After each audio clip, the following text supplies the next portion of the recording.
Bonjour à toutes et à tous, c'est Jérémy et bienvenue dans cette nouvelle vidéo. Là je suis dans les environs de Bourlon-Marlotte, c'est dans la Seine-et-Marne, c'est pas très loin de Fontainebleau. Et puis donc je fais une randonnée, je voudrais vous parler de WordPress.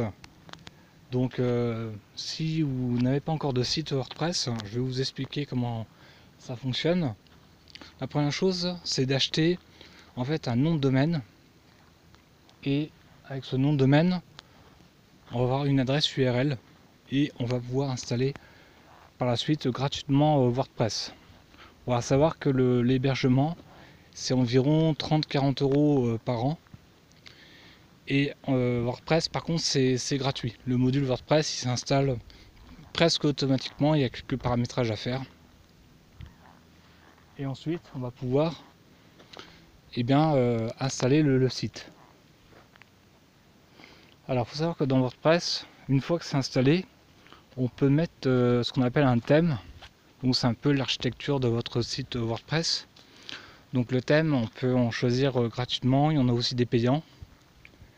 Alors il faut savoir qu'on peut choisir des thèmes, il y en a pas mal en fait. Attends, je vous montre le paysage. Et donc un thème, ça s'installe assez facilement, il faut choisir le design. Alors ce qui est bien avec WordPress, c'est qu'on peut mettre des thèmes qui sont pré-remplis.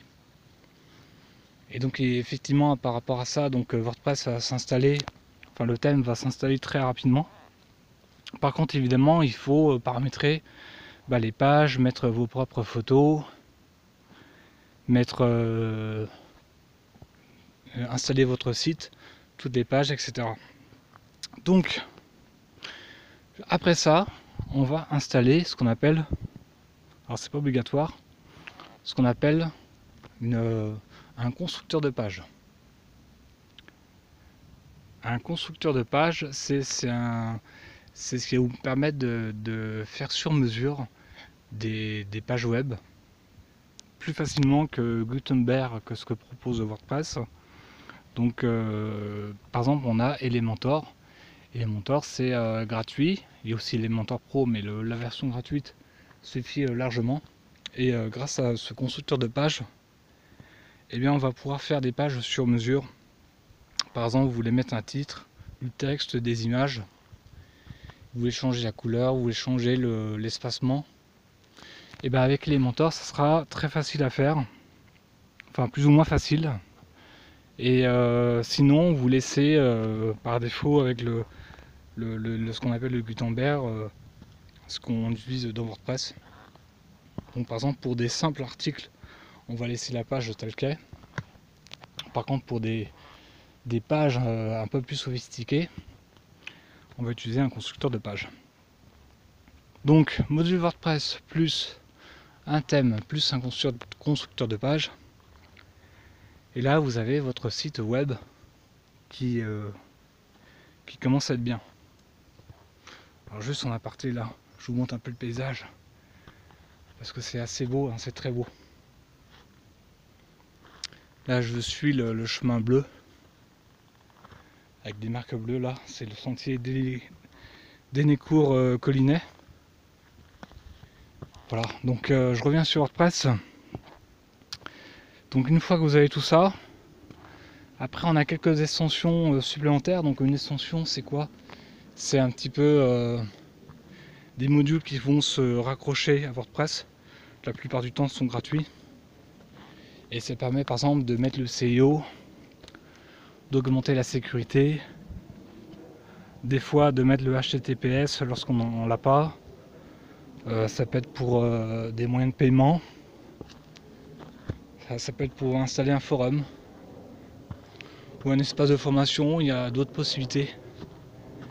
Et donc il faut en installer quelques-unes, pas trop. Et on va pouvoir aller un peu plus loin dans WordPress. Ensuite, donc il y aura un peu de référencement à faire aussi. Donc avec le CIO.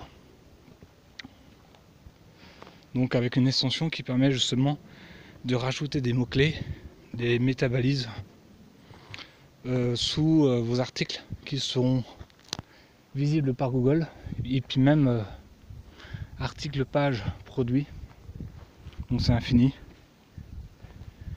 Et puis qu'est-ce qu'il y a d'autre avec WordPress, les possibilités sont infinies. C'est pour ça, n'hésitez pas à me contacter hein, pour si vous voulez faire un site de WordPress. Vous me contactez sur ma page de mon site ou sous la vidéo, et je me ferai un plaisir de vous répondre. Et une fois que vous avez monté tout ça, savoir qu'est-ce que vous voulez faire avec votre site. Est-ce que c'est pour faire un site vitrine, par exemple pour présenter une activité avec seulement quelques pages, ou tout simplement faire un site comme sous forme de blog, donc avec des articles. Et vous allez pouvoir écrire vos articles, vos pages, et ainsi de suite. Donc à vous de choisir ce que vous voulez faire avec votre site WordPress. Soit un site vitrine ou tout simplement un blog. Ça peut être tout simplement une page de capture, une page de vente. Alors qu'est-ce que c'est qu'une page de capture? Tout simplement, on va faire une page pour capturer les emails. À savoir que vous n'êtes pas obligé de le passer par votre site. Vous pouvez le faire avec Mailchimp ou avec System.io ou un autre autorépondeur. Vous pouvez également faire une page de vente, c'est-à-dire vous allez présenter vos produits ou services. La plupart du temps, c'est mieux de le faire avec Elementor. Et à la fin, vous avez par exemple un bouton de paiement. Alors on est un peu dans la savane. C'est magnifique, hein, regardez. Hein. Donc les possibilités sont vraiment infinies avec WordPress. Donc il faut savoir qu'avec WordPress, on a tout ce qui va avec. Hein. Évidemment, je parlais un peu d'autorépondeur.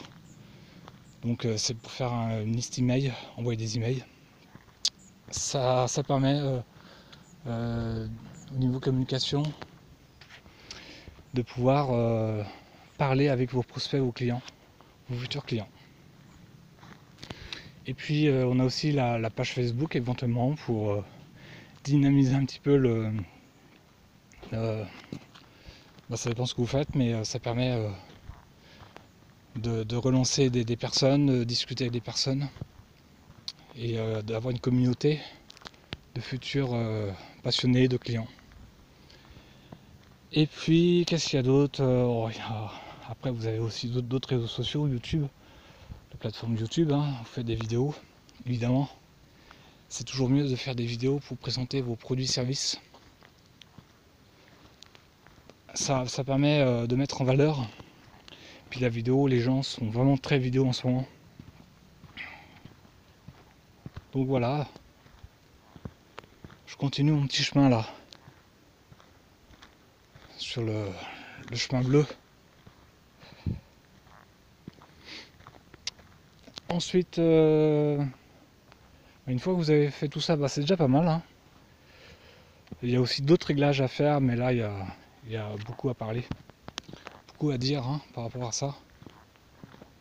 Donc si vous voulez faire un site WordPress, ou si vous avez par exemple un problème avec votre site WordPress, écoutez, n'hésitez pas à me contacter sous ma vidéo ou sur mon site.